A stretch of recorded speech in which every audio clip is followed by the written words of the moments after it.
Ну, вы знаете, я коренной казанец, и всю жизнь знаком с татарской кухней, потому что друзья у меня были все татары и подруги. И будем говорить то, что татарская кухня – это вообще шедевр кулинарного искусства. Она проста, она вкусна, она калорийна, быстро готовить. И вот одно из этих блюд, которые я люблю, будем говорить, с ранней молодости, это азо по-татарски, который мы сегодня приготовим. Отлично! Здравствуйте, дорогие телезрители! Исянмасыз хурматтуу достар! Вы смотрите программу «Секреты татарской кухни». И сегодня с нами готовит председатель фонда имени Анжелы Вавиловой Владимир Вавилов. Встречаем!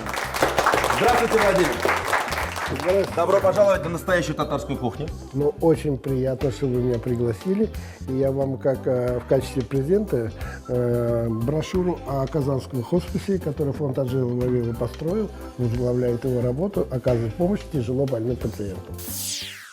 Владимир Вавилов, основатель и председатель правления фонда имени Анжелы Вавиловой.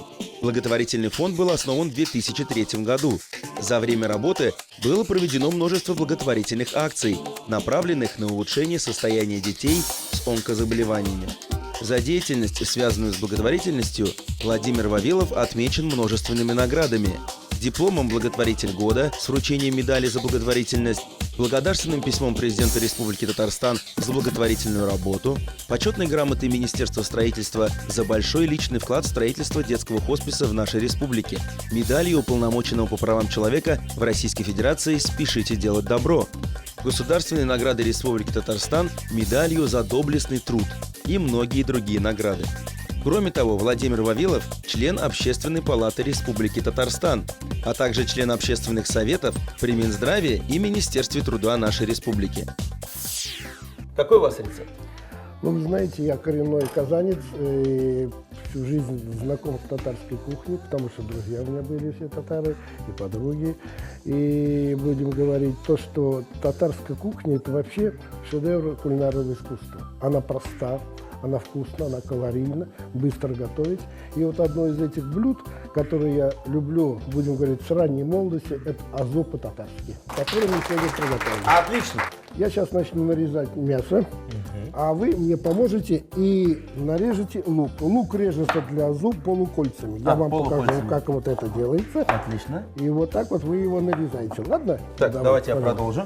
Продолжите. По традиции мы используем сегодня говядину, то есть филе говядины. Филе говядину, лук, картошка. Все как положено. Как положено. Тогда я Классический начинаю рецепт. за мясом. Но Так. не секрет, что блюда получаются очень вкусными, когда их готовит кто? Мужчина. Ну, это всегда так было испокон веков. Но потому что мужчина вкладывает душу. А у нас сковородочка стоит уже. Так, мы будем обжаривать лук, да? Нет, сначала мясо. Сначала мясо. Да, сначала на сковородочке мясо, пожалуйста, Давайте вот в эту масле. большую. Да, большую. Какими кулинарными шедеврами можете похвастаться, Владимир? Ну, много чего приходилось в жизни готовить, много есть, ну и выпечка, плов, супы разные. Секунду. Мясо готово. Так, перекладываем. Мы мясо перекладываем, значит, на сковородочку. Так, огонь максимальный. Огонь максимальный. Мясо надо обжарить, просто обжарить, не жарить. То есть без соли, без перца, Без просто обжариваем. соли, без чего, просто обжарить. Лук вы уже приготовили. Да, лук у нас тоже Я готов. приготовлю морковь. 3 морковки возьмем. Она режется двумя способами. То есть, значит, кружочками и соломками. Мы нарежем соломками. Вот 3 морковки нам Достаточно будет. достаточно будет, потому что казан у нас большой. Сначала ее пополам, значит, Аппетит разрежем. у нас тоже уже разыгрался. Аппетит уже разыгрывается. Владимир, готов у меня для вас уже первый вопрос. Расскажите, пожалуйста, нашим зрителям, особенно тем, кто не знает вот историю создания фонда Анжелы Вавиловой. Ну, фонд организован в 2003 году. Конечно, печальные события привели к этому. У меня заболела дочь в 2000 году, лейкемия, то есть это рак крови. Мы много лет, почти 3 года боролись за ее жизнь. И она ушла в 2003 году, 6 февраля. И когда меня, просто не пустили, в принципе, и правильно сделали в реанимацию, когда она умирала, то есть я тогда себе задал мысль, А неужели нет таких заведений, где бы родители находились с тяжело больными детьми, особенно умирающими, вместе? Ну что ж, когда начал много это узнавать, литературу, врачей, что да, есть такие на Западе, особенно паллиативные отделения, хосписы, так называемые, и просто начал изучать, что это такое. И в день, когда не стало Анжелочки, было решение просто вот как бы сверху так создать организацию, которая бы помогала другим деткам выжить, побороть эту коварную болезнь. И вот 6 ноября родилась мысль о создании организации. Ну, назвали ее фонд имени дочери своей, в честь памяти.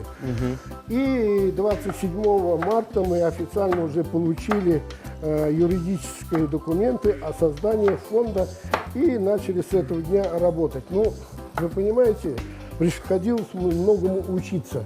Учиться быть добрым, учиться собирать средства на работу фонда. Ну, хочу сказать, те деньги, когда мы собирали на дочку на лечение, они пошли в основной капитал этого фонда, потому что деньги, собранные на лечение дочки, которые люди мне дали, они пошли на лечение других детей. А вот уже скоро будет 15 лет. Уже 15 лет. Основные задачи вот фонда имени Анжелы Вавиловой?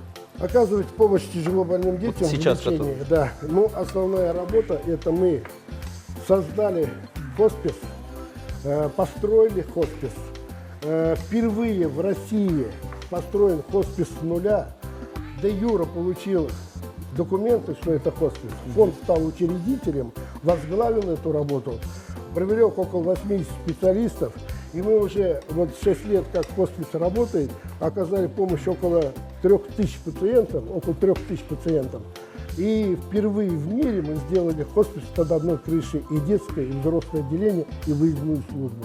Ну, поэтому, хотя я учился в Германии паллиативному лечению, как оказывать помощь, мясо уже готово, его сейчас мы опускаем в казан. Так. Разогретый казан.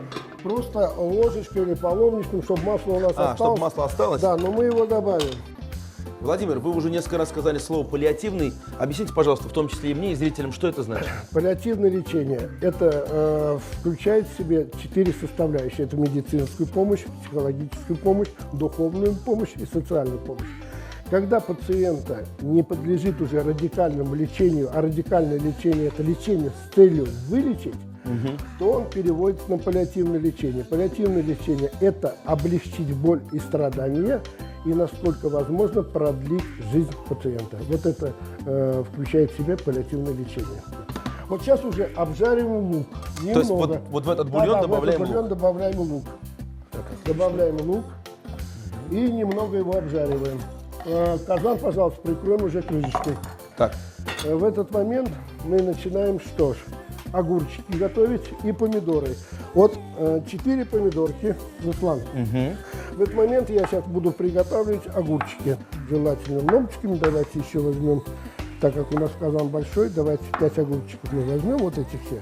Ну, чтобы... Посмотрите, кстати, пожалуйста, что у нас с лучком. А лучок уже все запускать надо в казан. Поднимаем крышку и сверху мясо, не мешая. Не мешаем. Не мешая, прям сверху кладем. Интересный рецепт у нас. Да. Пока Владимир, мы ничего не мешаем.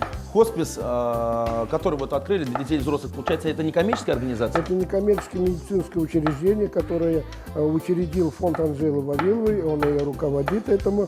Но все услуги, особенно детям и родителям, это оказывается бесплатно. У нас подписано соглашение с Минздравом о частно-государственном партнерстве между фондом и Минздравом. И мы впервые в России заключили договор с ТФОМСом, и мы имеем госзаказ на оказание медицинских услуг. И по этому госзаказу нам койко-день оплачивается из расчета 1760 рублей, значит, в сутки. Ну, в среднем, конечно, хоспис – это дорогостоящее заведение. Вот нам на данный момент койка обходится где-то порядка 5000 рублей. В день? Да, в день. Ведь это не говорится о том, что это купил пачку лекарств, а это вот от аренды земли и до выписки пациентов домой. Сейчас мы сюда кладем масло, добавляем, кладем морковь. Морковь тоже обжариваем? Тоже обжариваем, да. Маслица добавляем. Ну и, конечно же, Кладем морковь, обжариваем ее. в любом предприятии самое главное – это сотрудники. Кто у вас работает и как они попадают к вам? Сотрудники, большинство к нам, которые попадают, это проходит путь волонтерства. Это медработники, большинство 68 человек, где-то 80 человек у нас общий коллектив, где-то 68 сотрудников медработников. Это младший медицинский персонал, медсестры, средний медицинский персонал и врачи. Также у нас заключены договора с онкодиспансером и с ДРКБ на консультативную бесплатную помощь. То есть в любой момент к нам приезжают консультировать, или мы в улучшении качества жизни увозим пациента в ту или иную поликлинику, может зубы полечить, там стому какую-то поставить. То, что мы в условиях стационара хосписа не можем сделать. И поэтому, у нас все-таки 35 пациентов, это 17 детей и 18 взрослых, которые находятся постоянно на круглосуточном пребывании в нашем хосписе. И выездной службой мы обслуживаем порядка 150 пациентов. Но у вас ведь не только люди, которые на окладе, есть ведь и волонтеры, наверное. Волонтеры, любая работа благотворительная, без волонтеров нельзя. Те люди, которые, значит, себя отдают свой труд безвозмездно, они просто востребованы. Но волонтер, прекрасная работа, прекрасное отношение. Но он ведь может, у каждой семьи, у каждой работы, он может частичку выполнить ту или иную работу. А паллиативная хосписная помощь – это работа профессионалов, которые работают круглые сутки. И мы рады, что волонтеры приходят с нашими пациентами, занимаются, играют, читают, оказывают им помощь. Это без этого, просто нельзя. Все, давайте, значит, опускаем морковь. Опять не мешая. Не мешая, в этот момент мы готовим картошку. Ой, а как здесь, смотрите, все красиво. А она и будет. Не мешайте, пускай. И вот суть азут в том, что мясо изнутри дает овощам, понимаете? Это вот прей. Так, сверху кладем нарезанные огурчики. Это следующий слой у нас. Следующий слой. И кладем помидорчики. Сейчас пока я разровняю. Не перчим ничего. И раскладывайте помидорчики. И закрываем казан, чтобы он должен где-то минут 20 именно готовиться. Томиться. Будем. Владимир, а вот если, например, человек посмотрел нашу программу, да, узнал о фонде Анжелы Вавиловой и захотел какую-то помощь оказать, как этот процесс происходит? Первый, конечно, на сайте angelavavилова.ru у нас есть сайт, где написана вся помощь, которая нужна хоспису, и адресная помощь, и деткам, и все. Также может прийти по адресу академика Королева, 67, что это большинство наших татарстанцев и делает, и оказывает помощь и материальную, и продуктами питания, и просто физическую помощь. То есть любая помощь приветствуется? Любая помощь приветствуется, потому что, я же еще раз повторюсь, мы содержимся в рамках частно-государственного партнерства. Часть платит там государство, а часть мы за счет благотворительных пожертвований, которые наши татарстанцы и казанцы нам вносят, и в денежном эквиваленте, и продуктам питания, средствам гигиены, это все идет в помощь пациентам. Это один из примеров благотворительности, когда человек, вложив рубль, увидит конкретно, даже пощупает, куда этот рубль его идет. Вот один из примеров. Дорогие друзья, мы продолжим после небольшой паузы. Оставайтесь с нами. Дорогие телезрители, вы вновь смотрите программу «Секреты татарской кухни». Сегодня мы говорим о Казанском хосписе, о фонде Анжелы Вавиловой вместе с Владимиром Вавиловым. Благотворительный фонд Анжелы Вавиловой был создан Владимиром Вавиловым в 2003 году. За время работы фонда были реализованы следующие благотворительные программы: оказание детям с онкозаболеваниями и их родителям финансовой, психологической и юридической помощи, работа над проектом строительства детского хосписа в Республике Татарстан, оснащение детского онкогематологического отделения детской республиканской клинической больницы самым современным медицинским оборудованием, обеспечение лекарственными препаратами, пропаганда донорства и поиск доноров крови, создание положительного психологического климата в онкогематологическом стационаре ДРКБ путем проведения утренников, выездных экскурсий, встреч с известными людьми и многое другое. При этом еще готовим замечательное татарское блюдо азу по-татарски. Процесс у нас запущен, остается только Переходим картошечку, к да? следующему этапу. То есть Так. надо на сковородочку налить подсолнечное масло, чуть-чуть оно накалится, выложить картошечку мы с вами уже нарезали, теперь курка. Добавляем. Да. Картошечку. Ах, вот именно так все должно быть, да? Да. До полуготовности помешиваем. Ну и в принципе потом азу будет готово. Но перед азу мы еще сегодня, кстати, успеем, я думаю, сделать салатик. Как для Не закусочки. вопрос, конечно. Владимир, вы сказали, в нашем казанском хосписе 35 мест, 18 взрослых, 17 детских. Да. Этого достаточно для нашего города, где почти 2 миллиона живет Нет, человек? Нет, недостаточно. По рекомендации ВОЗа на каждые 100 тысяч населения должен быть хоспис 10 коек.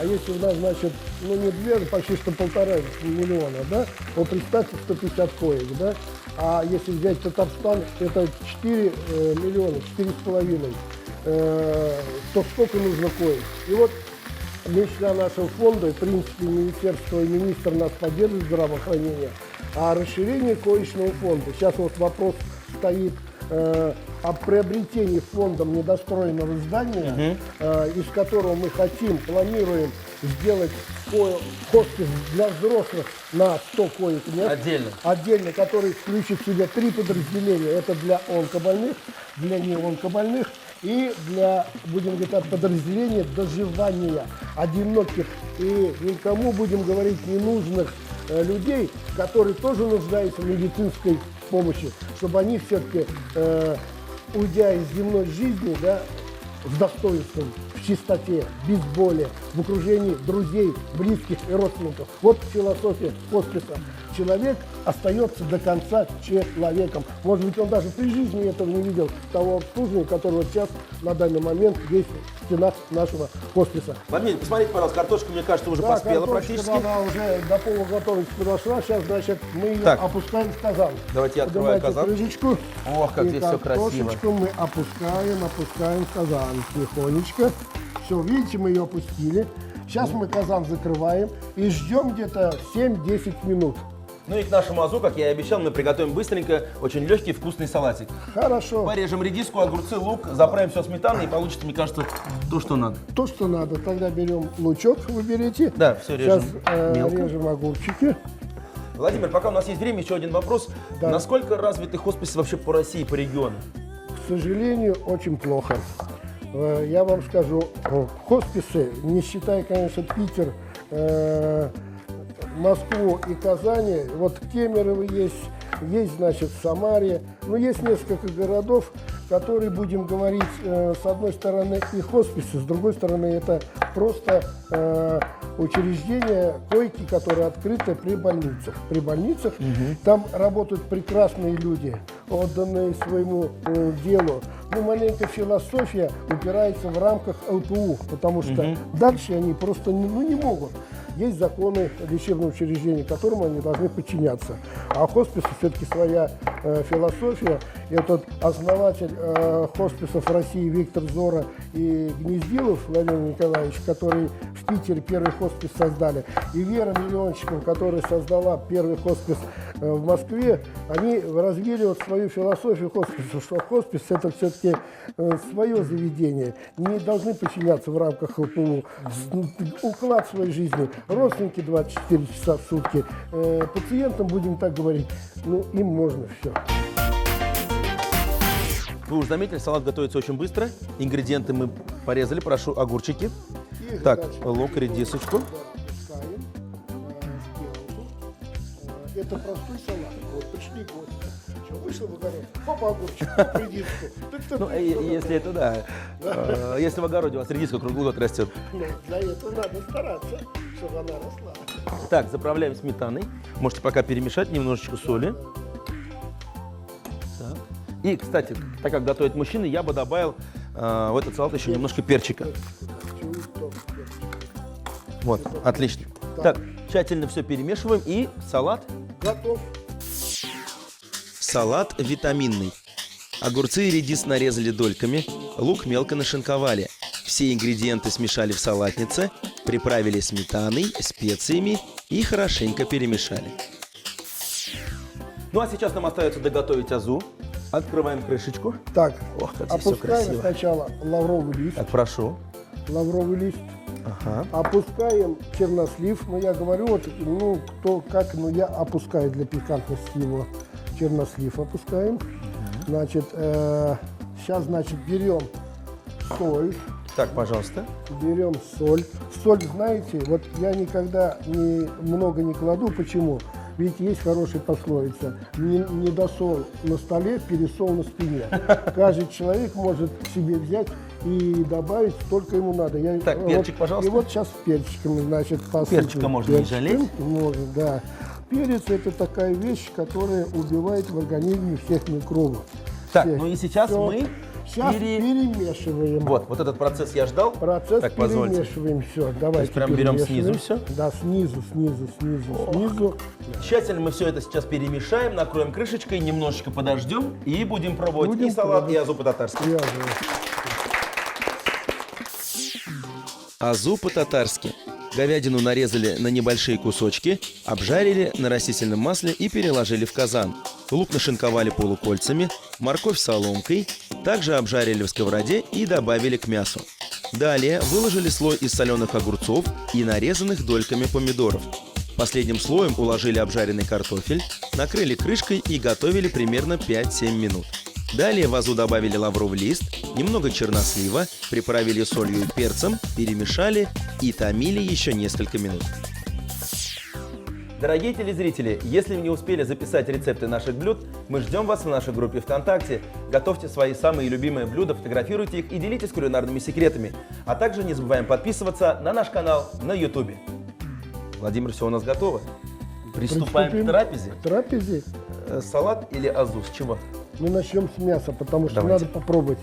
Если мясо готово, Внимание. тогда уже все.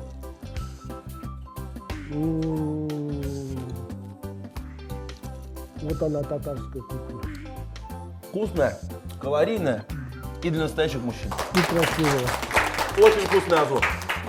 Владимир, азу действительно у нас получилось. Получилось на славу, таким, каким должно быть. По настоящему татарскому рецепту. Спасибо. Мужчины готовили. Мужчины готовили еще и небольшой салатик. Легкий, очень вкусный. Давайте мы его тоже попробуем. Ну, отличное дополнение к нашему азу.